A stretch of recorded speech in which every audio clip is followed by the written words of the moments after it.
Hello and welcome to the Crimewatch Roadshow for the whole of June. We're live from all around the UK. We're bringing Crimewatch to you. Good morning, Rav. A fire station this morning. Good morning, Sophie. Yes, today I'm at Penarth Fire Station, just west of Cardiff, and I'm in the case of a very disturbing arson. But also from yesterday's programme, you remember our appeal for those involved in the football disorder? Well, great news. One of the men has handed himself in after seeing himself on television. We'll have more on that later. Thank you. We've got cases from right across the UK, so if you can help, do get dialing. Coming up, we're after a man stealing petrol. In just 1 week, he fills up 4 times at the same petrol station and never pays a penny. On his 5th visit, security guards were waiting for him.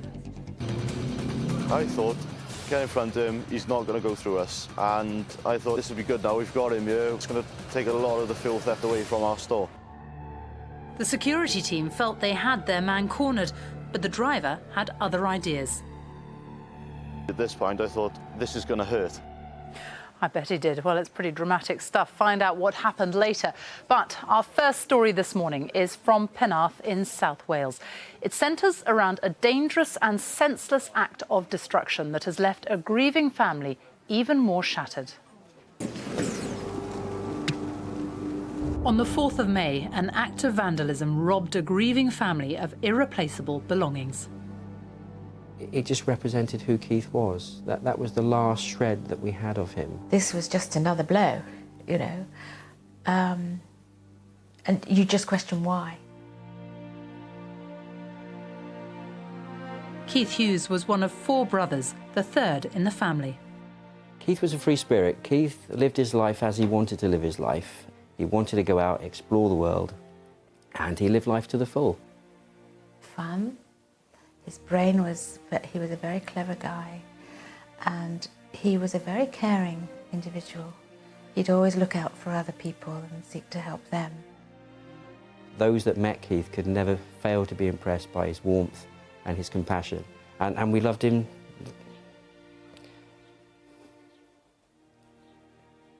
We loved him very much. Sadly, on the 2nd of May, aged just 39 years old, the father of 2 collapsed and died of a heart attack. I just couldn't believe it. But that's life, and we accepted that's what happened, and we notified the rest of the family, and we came home, and families do what families do. They rallied round. And we had to decide what to do. The next day, Paul and one of his brothers decided to collect Keith's belongings.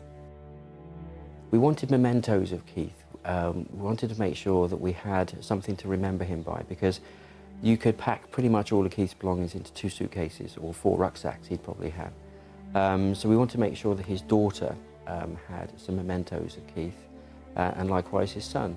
We also needed to collect clothes to make sure that he was dressed nicely for the funeral. It was in the foremost of our mind that we wanted to do the right thing. After collecting their brother's possessions, they drove back to Paul's house, where the family was gathered. It was a very tough day, the day we picked up his belongings, and we were pretty drained both physically and emotionally. And with my brother's cars already sitting on the drive, we drove back. It was quite late in the evening, and we just parked my car at the end of the close, came back in, had something to eat, and then just spent the evening just talking. We were crying, we were laughing, we were joking, every kind of emotion you can imagine. But eventually, 1:30, 2 o'clock in the morning, we said, enough's enough, we'll go to bed. But just hours later, the police would have yet more bad news for Paul and his family.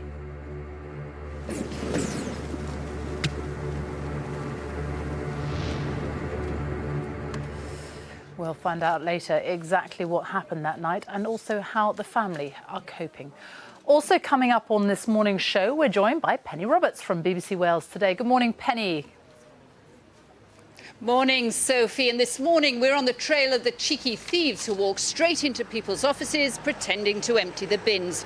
Instead, all they want to do is empty people's pockets. And do you know this face? Now, this man posed as a cameraman working for Channel 4. He hired more than £100,000 worth of camera equipment and then did a runner. He's been caught on camera. Do you know who he is? And also, do you recognise any of these faces this morning? They are wanted by police all over the country, but they could be hiding near you. Faces 1 and 2 here, wanted for serious sexual assault. Number 1 is Alfred John Palmer. He goes by the name of John and is from Plymouth. And number 2, his business partner and boyfriend, Danny Tapper. Both men were charged in 2007 but failed to turn up at court and were convicted for 5 and 3 years, respectively, in their absence. Police now want to talk to them about 3 further assaults. They've links to Blackpool and Manchester. So if you know where either of these 2 are this morning, then please do call. Face number 3, Haik Madoyan, was featured on Crimewatch last April. He was shown on CCTV taking part in a series of armed robberies on travel agents across the north of England. Well, the police are still looking for him. Do you know where he is? Daniel Cooper, he is wanted for supplying heroin. He was charged in 2002, but jumped bail and was thought to have fled the country, possibly to Spain or Italy. He may now be back in the UK. Cooper has links to Camberley and Farnborough. If you know where they are hiding, call or text. The numbers are on screen. Or if you would like to remain anonymous, call the independent charity Crime Stoppers. Let me give you their number. It is 0800 555 111. Now, to our next case. We're after a guy who does a lot of miles, but he is not prepared to pay his way. He's filled up 4 times in 1 week at the same petrol station. The problem is, he never stops to pay. When he comes back for a 5th time, guards are waiting for him. We have got some amazing footage of what happened. Take a look at this.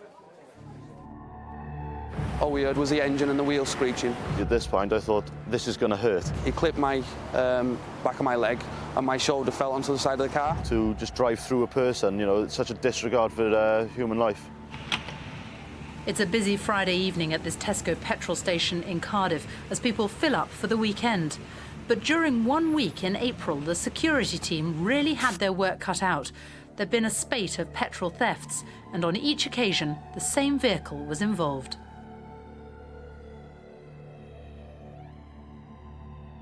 We had an ongoing problem with this one vehicle with doing drive-offs in the petrol station at Burgundy Mondeo. And so obviously we were keeping our eyes quite sharp for this vehicle. Then, on the evening of Friday, the 18th of April, the Ford Mondeo pulled onto the forecourt. After 4 successful thefts that week, the driver was back to help himself for a 5th time.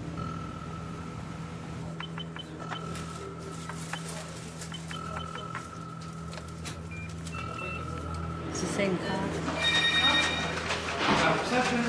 I was actually upon staff reception at this point. I took the call from the petrol station. At that point then, we realised it was on the forecourt.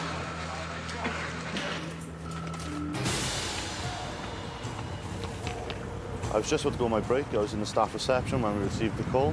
At this point, I ran down the stairs, out of the staff reception doors and down the side of Tesco towards the petrol station. Myself and Alan was first on site. Was it 2? Right, yeah. Cheers. Trying to distract the attention of the driver. At that point, he realised that we was actually wanting to speak to him. But this driver was in no mood to talk.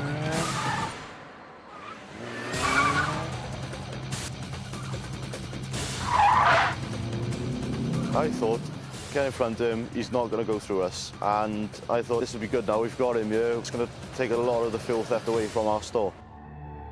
The security team felt they had their man cornered, but the driver had other ideas. Because I'm quite hands-on, I just went straight in for it, head first, and obviously he did as well, he went straight through me. At this point, I thought, this is going to hurt. I actually managed to push my work colleague out of the way. I mean, he's bigger than what I am, but I still managed to push him. At that point then, the car actually clipped my colleague's leg. He clipped my back of my leg, and my shoulder fell onto the side of the car. Obviously, the shape of the car just pushed me to the side. If I was in front of the vehicle, I reckon I'd have gone underneath it. He then sped through the exit of the garage, straight through the traffic lights, up onto Culver House roundabout. All we heard was the engine and the wheel screeching. In a desperate attempt to head the driver off, Alan and Ian sprinted towards Culverhouse Cross roundabout, but he was gone.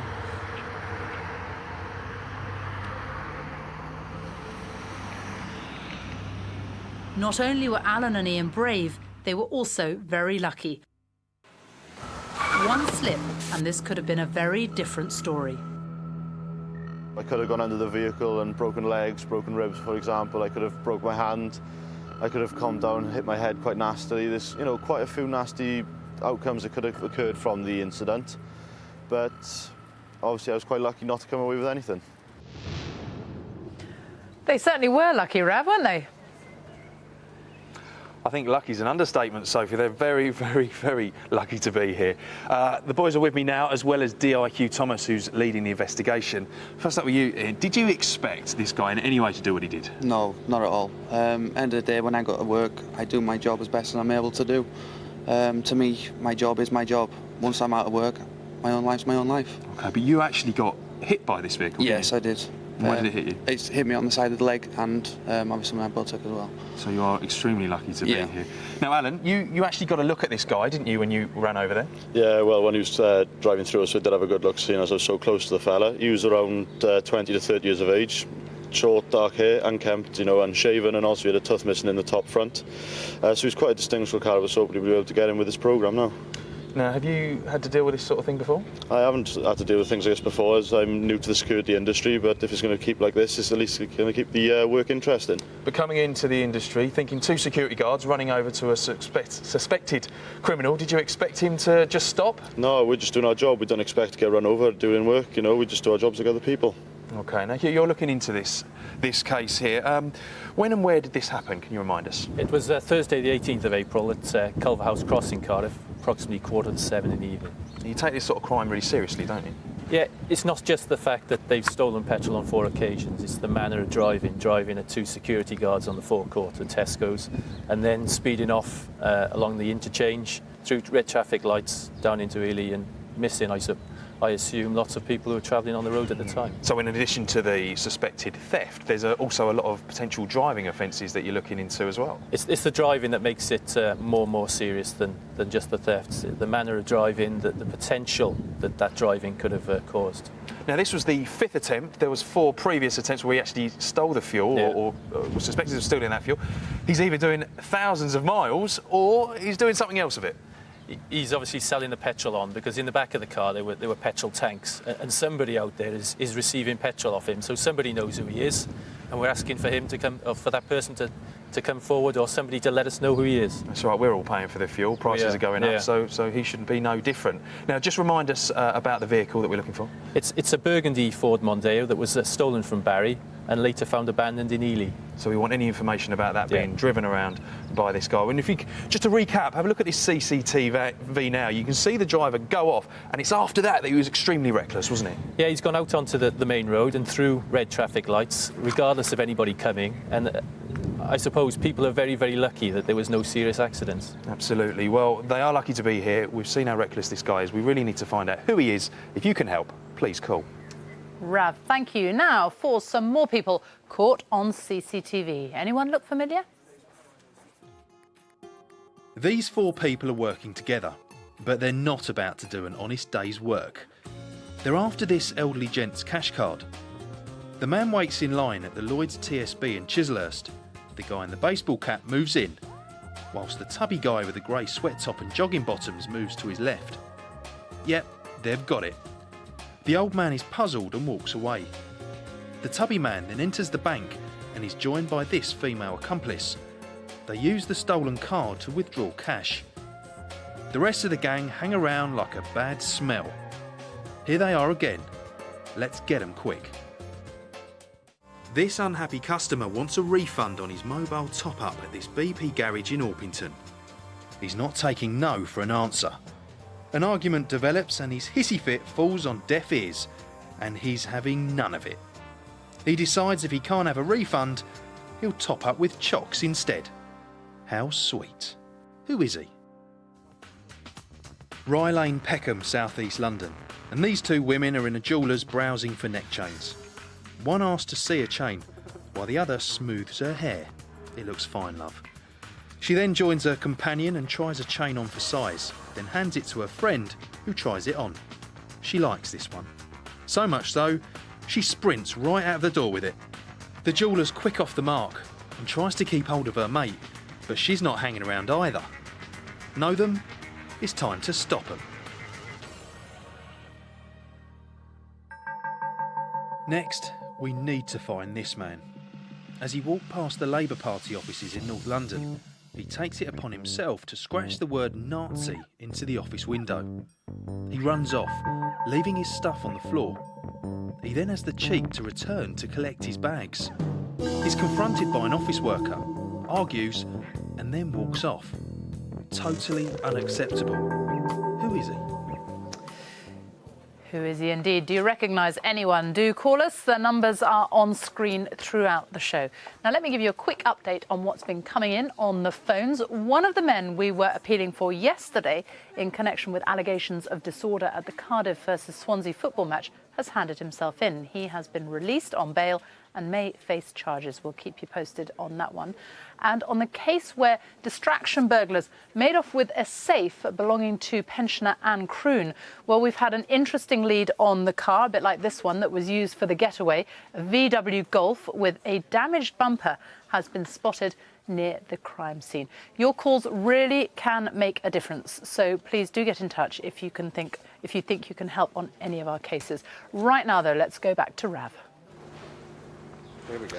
Thanks, Sophie. Well, I'm with Reese here, who just a couple of weeks ago was the victim of a particularly nasty case of mistaken identity. Reese, tell us what happened. Yeah, I'd finished work about 2 weeks ago, went out into Bridgend for a night out with some of my friends. Later that evening, walked one of my friends home, and on the way back I could hear an argument. There were 3 gentlemen involved. As I was walking down the street, trying to stay out of it, the next thing I know I was hit to the floor with not really knowing what had happened, trying to stay out of everything, and sort of got involved unintentionally, really. So you walked past some sort of disturbance, keeping yourself to yourself. Next minute you got clobbered from behind, you're on the floor, and what injuries did that leave you with? They broke my jaw in 2 places, one on either side of the face. I had to undergo an operation in Morrison Hospital in Swansea. I've got 2 or 3 plates in my jaw, wires and elastics then realigning the jaw itself. Well, I think we can see the pictures at home now, so the extent of the injuries, and it's amazing that you're even talking now, just a couple of weeks later, but they've done quite a bit of work in your mouth, haven't they? That's right, yes, yeah. It's all internal, the work was done all internally, so they'll only get 1 scar which is on the side of my face.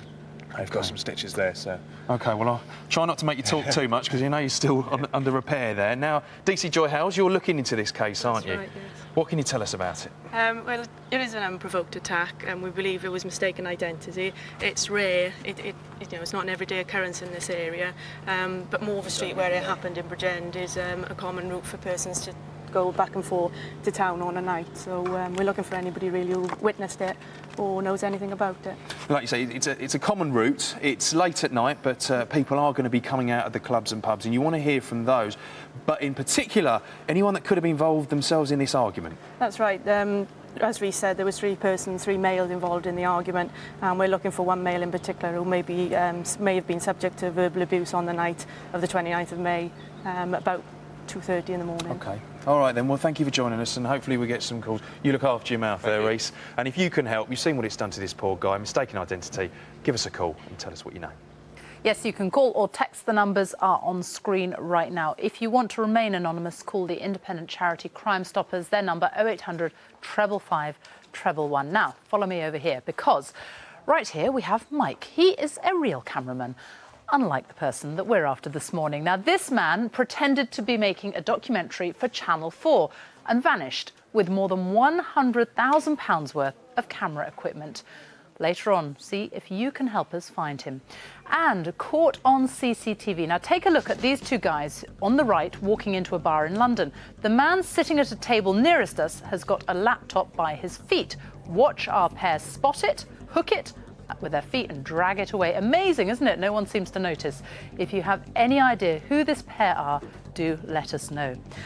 Right now, though, we need your help to find another cheeky double act who carry out their crimes in broad daylight, in full view of a lot of people. They are brazen. They pretend to be office cleaners, but the only thing they're cleaning out is people's wallets. Watch closely, and if you can help, do call. I felt I've been conned. When something like this happens to you, you actually think we're all vulnerable in some way. For me, it instantly didn't wash because they just didn't look right. Starting in March this year, thieves have struck several businesses in South Wales. But these brazen crooks don't wait till everyone's gone home. No, they just walk straight in during office hours. When I think about it now, I feel really, really angry. This is a charity, Crossroads, that we work for. We help vulnerable people. But when something like this happens to you, you actually think we're all vulnerable in some way, and we really were that day. Norma and her manager Fiona were in the office when they noticed they were not alone. I was between my office and my manager's office. I suddenly realised there were two lads on the landing, and one had actually stepped into my office, and I just said, "Oh." And he said, "I'm collecting recycling." "Oh, fine." Didn't think twice about it. This guy came in, tall guy came in with a large white bag, asking if we had any recycling.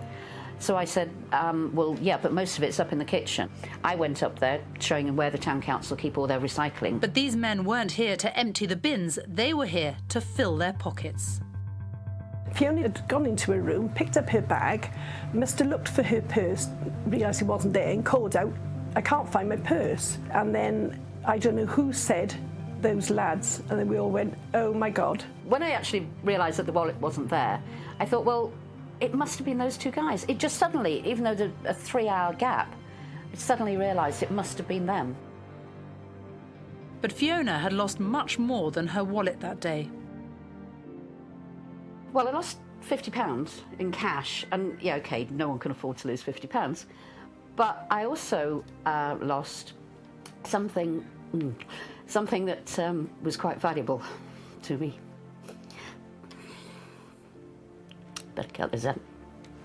When I was 12, I wrote a poem for my father's 50th birthday about him being half an antique. And it wasn't until he died a couple of years ago that I realised he'd held that in his wallet all his life. And so, in turn, I put it in my purse. And that was what was missing. But these cocky thieves had only just begun. It's thought they hit at least 5 businesses on that day alone. When they visited McTaggart's solicitors, though, they made a crucial mistake. The entrance buzzer, the external entrance buzzer rang, and these two guys, or 2 lads, I suppose I should say, were admitted. They said, "We're here to collect the recycling, take it away." And they appeared to get on with bending down to the bins, emptying the bins into the bags which they were holding and carrying. And I went to the doorway of my office because it just didn't look right, and something rang a bell. And then I saw one of them kneel down, empty the bin, but in the next second he put his hand into the secretary's handbag and helped himself and removed a bright red purse. You couldn't miss it really if you were watching, but very quickly removed the red purse and put it in the white bag. I was quite surprised. I wondered if I'd imagined I'd seen it, because I wasn't expecting to see such a thing, and it all happened very quickly. But I challenged him then. I asked him to see the contents of the bag that he was holding, and at that point he tightened his grip on the bag and seemed very reluctant to show me what was in the bag, which just heightened my suspicion that all was not well here. So I asked him a second time, and I think at that point he realised that perhaps he'd been rumbled, the game was up. He opened the bag, and lo and behold, there was a bright red purse in the bag. So I wanted them out of the office. I didn't want there to be any trouble because there was no one else here really. So I just asked if they could leave, and they did leave. And we then called the police, who arrived shortly after. Inspector Tony Bishop is investigating this case. We suspect that these 2 individuals are responsible for at least 16 offences within the Cardiff area. They're very open, they're quite brazen in the way that they commit their acts. They've made no attempt whatsoever to cover and hide their identities from the cameras, and as such, through the assistance of your programme here today, I anticipate that we'll identify these 2 individuals and bring them to justice. It was pretty audacious and just brazen. They came in, they have to be let in, they can't just walk in, and they were very confident. They seemed very relaxed, very confident. I got the impression they'd done it before, to be honest. They seemed to be almost expert, if I can put it that way. I felt I've been conned. My natural belief in the good side of people and the honest and trustworthy side of people was actually quite challenged by that. And particularly with the taller guy who was doing it with a grin and a smile and a sort of jovial type of way, I suppose I felt gullible.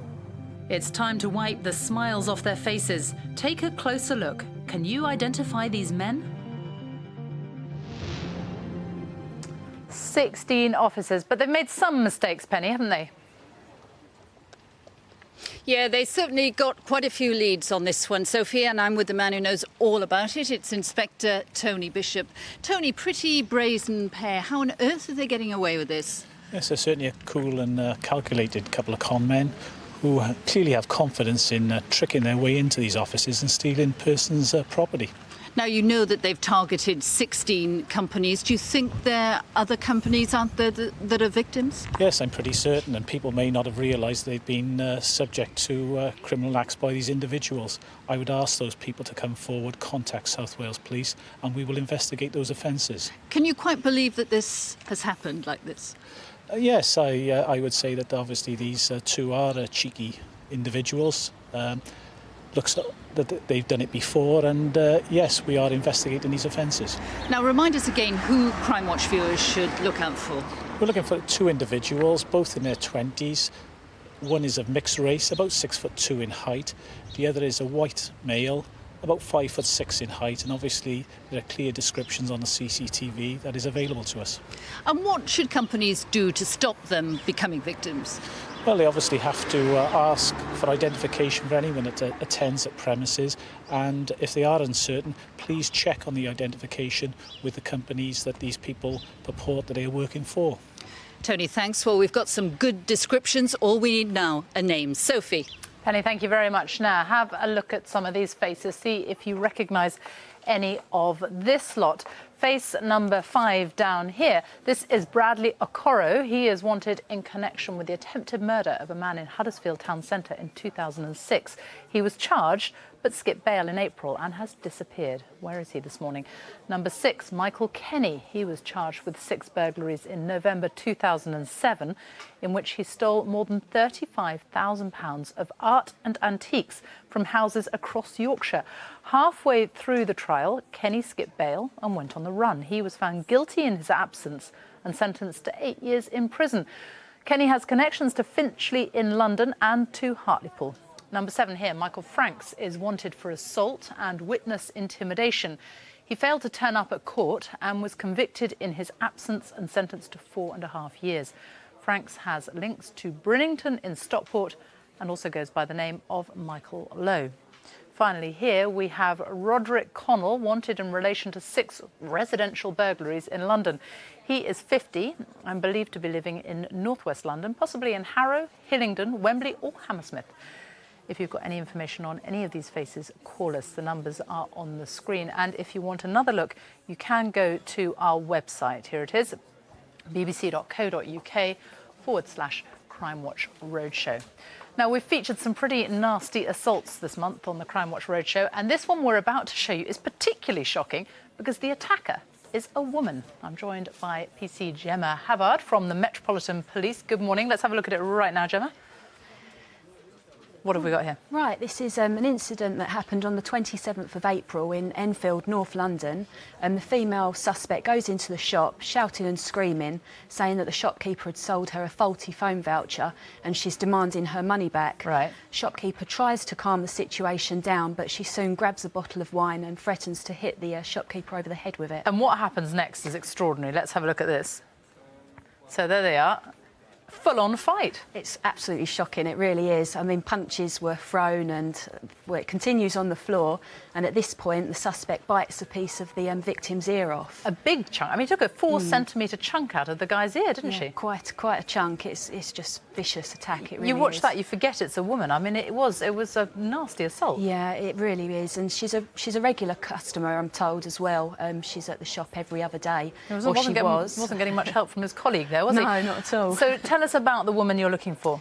She's 25 to 30 years old, short black afro hair, about 5'5" tall and a slim build. She got away on a black bicycle. As I said, she's a regular customer to the store, but we need a name. We don't know who she is. Nasty attack. OK, Gemma Havard, thank you very much. Thank you. If you can help, call us 08000 468 999, or you can text on 63399. Text CW, leave a space and then write your message. And don't forget to leave the space or your message will not get through. Back now to that story of a grieving family in Penarth in South Wales. On the 2nd of May, Keith collapsed and died of a heart attack, aged just 39 years old. It was a very tough day, the day we picked up his belongings, and we were pretty drained both physically and emotionally, and we just parked my car at the end of the close, came back in, had something to eat, and then just spent the evening just talking. But the next morning, the family awoke to devastating news.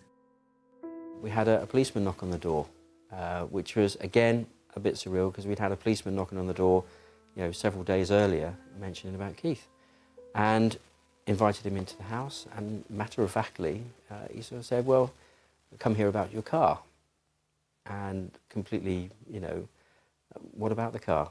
So, well, you do realise your car is burnt out at the end of the road. I just felt sick, upset, burst into tears. I'm not ashamed to say it, because all of Keith's possessions were still in the car. We'd taken out a few of his items, but all his clothes, all his books, his CDs, his stereo, everything that represented Keith was in the car. We sort of ran out to the top of the close, and there it was, this burnt out shell of a car. It was devastating, totally and utterly devastating. I mean, why would you expect your car to be torched in the middle of the night? It's crazy. I couldn't believe it. This was just another blow. And you just question why. The vandals had destroyed everything the family had to remember Keith by. They have nothing. And, nothing can replace that, can it? We have our memories, but there are certain things maybe that we would like to have kept, or the boys would like to have kept, that have been taken away. I have difficulty understanding why someone would do this. It's such a malicious act. There was clearly no intention to steal the car or the possessions. There was a laptop, there was a stereo in there was an iPod. Those items weren't stolen. This seems to be a purely malicious act. I cannot understand why people do this. DI Hugh Thomas is in charge of this case. There's nothing to gain from setting fire to a car, other than your own sort of gratification of seeing it go up in flames. You would have expected property to have been stolen from the car, but it wasn't. So whoever has done it, as I would suggest, has got some sort of problem with fire.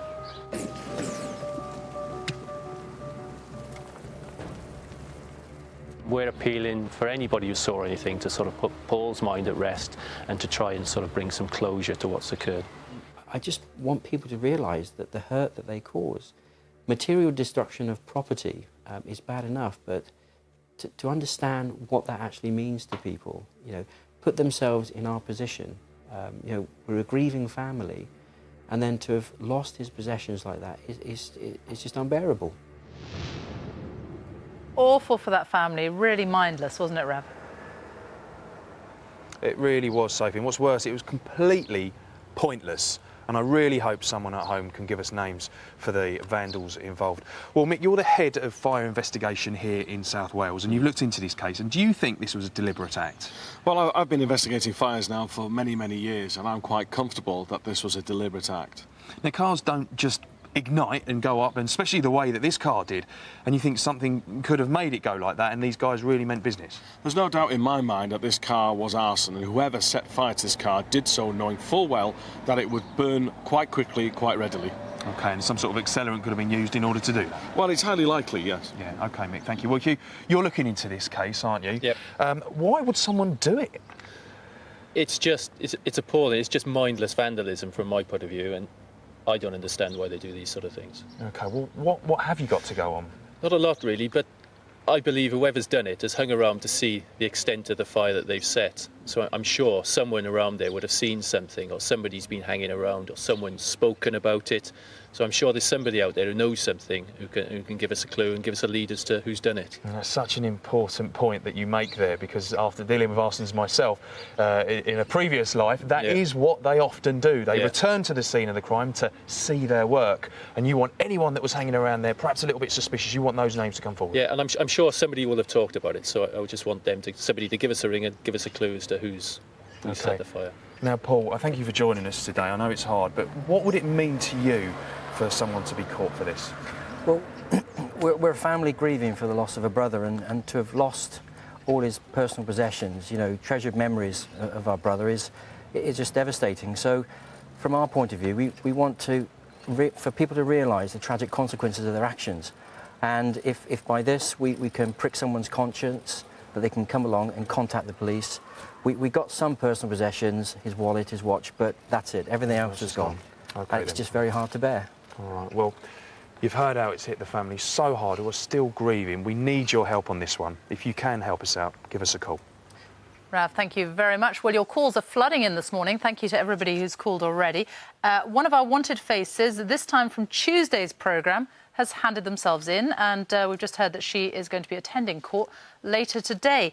As far as this morning's programme goes, we have been given a name for the man who we saw on CCTV stealing petrol from that petrol station in Cardiff, and two names already suggested this morning for those thieves targeting officers, not taking the recycling, instead taking people's possessions. Right now, though, here are some more villains caught in the act on camera. A quiet night out at this Romanian restaurant in London back in October. But things are about to kick off. A fight starts up outside. The thug in the hat batters his victim, leaving him in a pool of blood and with a broken cheekbone. Lots of people saw it, but so far no one's come forward. Who are the people standing outside? And who's this? Four friends out for a drink in the Camino bar in North London, and one of them is about to become a victim of crime. Here come the baddies. They've spotted a laptop. They loiter.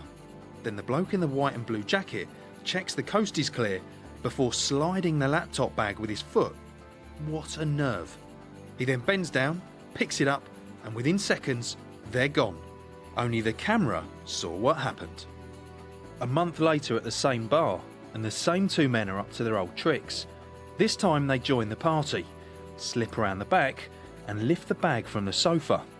Let's stop them before they ruin someone else's night. O'Neill's on Beckenham High Street, and these lads pop in for a pint and a quick takeaway. From the fruit machine, one prizes open the machine in full view of other drinkers and lifts open the cover. Oi, hold on, let's see your mug first. Great, thanks. As you were. And there it goes. A quick trip to the gents, presumably to spend a penny, and they're off. Time we caught up with these one-armed bandits. Call now if you know them. We're at Black's clothing store in Upper Street, London, and some clothes are about to go walkies. As the man on the right browses, another walks straight in, clears one rail of its garments, and legs it. The man on the right hangs around a little longer before taking off with yet more stock. Between them, they got away with over £2,000's worth. Interestingly, police don't think these two were working together. Names, please. Unbelievable. Well, if you recognise anyone, call us 08000 468 999, or you can text us on 63399. Text CW space and then your message, and don't forget to leave the space or your message won't get through. Now, this here is a high-definition, broadcast-quality, state-of-the-art television camera, and it is worth more than £50,000. back in March, a man posing as a Channel 4 cameraman hired one just like this, along with a lot of other equipment. He pretended he was making a documentary, but funnily enough, he's not been seen since. Well, Penny Roberts is on his trail. Penny.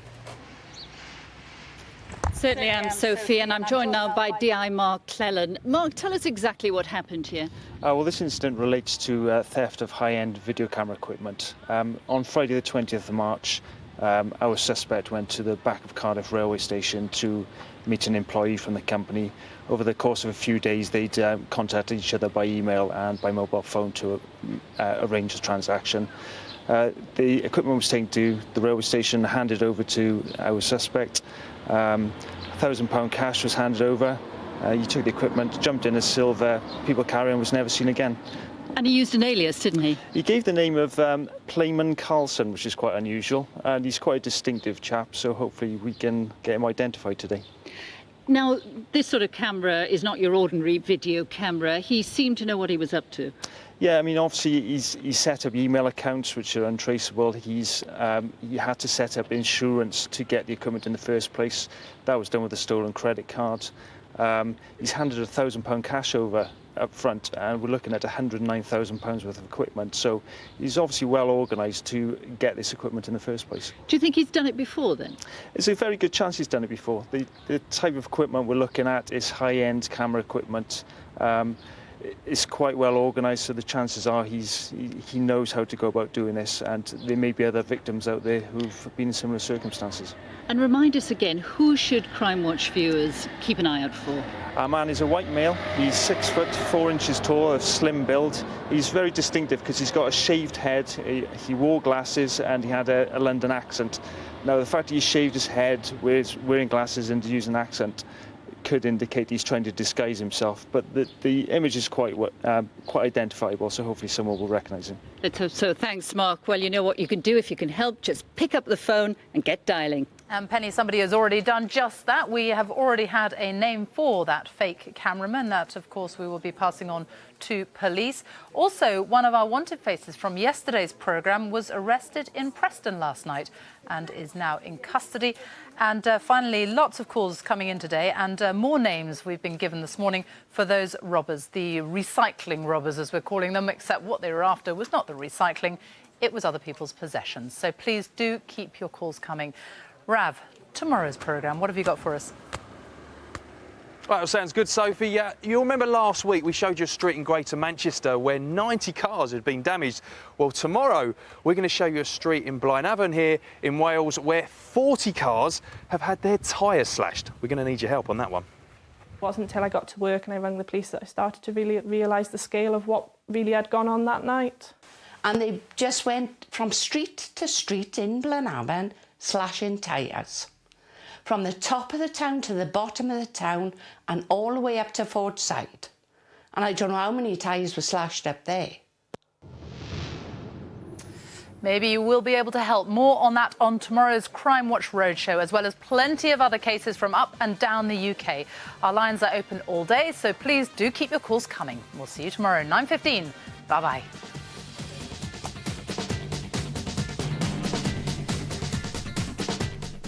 A nice terrace in Lincoln if you paper over the cracks in Homes Under the Hammer, coming next on BBC One.